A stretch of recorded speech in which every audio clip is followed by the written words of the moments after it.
There's nothing wrong with being wrong.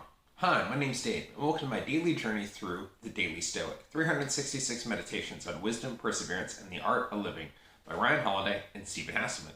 If you enjoy Stoic content, don't forget to like, share, and subscribe. Today's reading is April 24th. There's nothing wrong with being wrong. Quote, if anyone can prove and show me that I think and act in error, I will gladly change it. For I seek the truth, by which no one has ever been harmed. The one who has been harmed is the one who abides in deceit and ignorance. End quote. Marcus Aurelius Meditations 6.21. Someone once attempted to argue with the philosopher Cicero by quoting something he had said or written. The person claimed Cicero was saying one thing now, but had believed something different in the past. His response, quote, I live from one day to the next. If something strikes me as probable, I say it. And that is how, unlike everyone else, I remain a free agent. End quote. No one should be ashamed at changing his mind.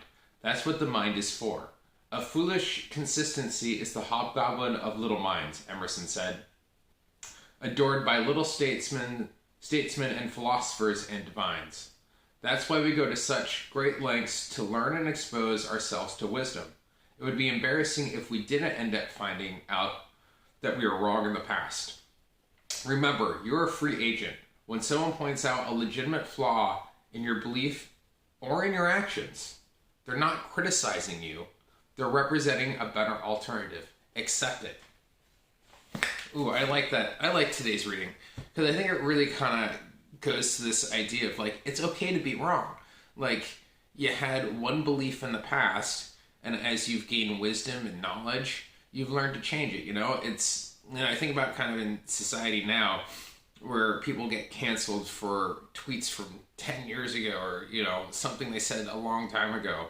The question is, have they changed those thoughts? Have they grown from that 10 years to then? Or are you holding on to that kind of past? We've all been wrong at some point. We've all made a mistake. And to vilify someone for making one mistake or two mistakes, it's, then we're not kind of giving them compassion or humanity. Instead, asking the question, all right, you made a mistake. Did you learn from that mistake? Are you willing not to continue to make that same mistake? See, there's some compassion in there. There's asking, did you learn the lesson? Or are you still living in your past? And recognizing when we point out that people are wrong, doing it in a way so it's not oh, you're wrong, you're the worst. It's more of remember not what you say, but how you say it. Recognizing hey, maybe that's not the best way of thinking. And being open to when people, I've had chefs in the past, and everyone's nope, you're wrong, that's not how you're supposed to do that. And I've learned to say, okay, cool, show me how you want me to do it. Okay, let me learn from this and see from your point of view. It requires that open-mindedness to being able to change your mind. How else do you grow then? If not through the constant, of mistakes and failures and being wrong to get better. You're not going to have all the answers right every single time. Sorry, that's just not how it works. Think about any test you had in school. You didn't get in every single test you ever had 100%. Maybe there's one person out there, but at least at one point, someone got something wrong. Pretty sure even Sheldon from the Big Bang Theory got something wrong at one point, right? And that's a fictional character. Recognizing that it's okay to be wrong. And I think in society now, we're told that you can never be wrong. And that's just, wrong. Recognizing that it's what can I learn from the situation?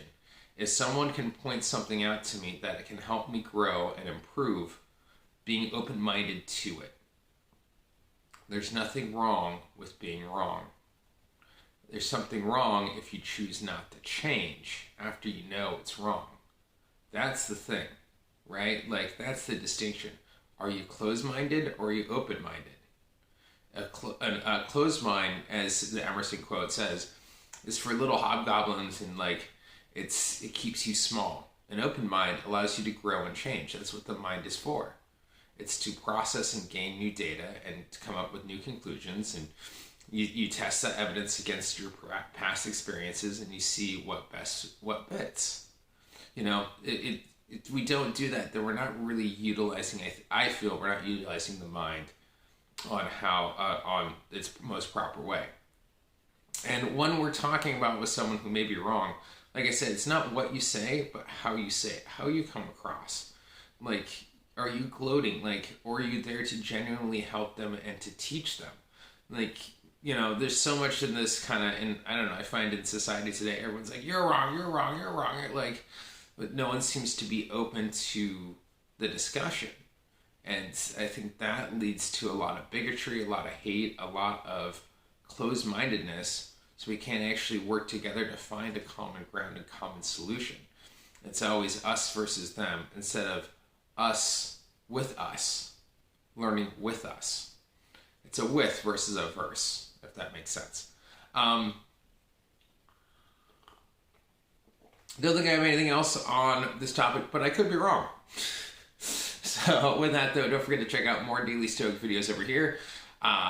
If you're not subscribed, don't forget to like, share, and subscribe, and hit that bell for notifications. Thing for my coaching program up there. And with that, though, I'll see you tomorrow, and you have a great, if not better, day.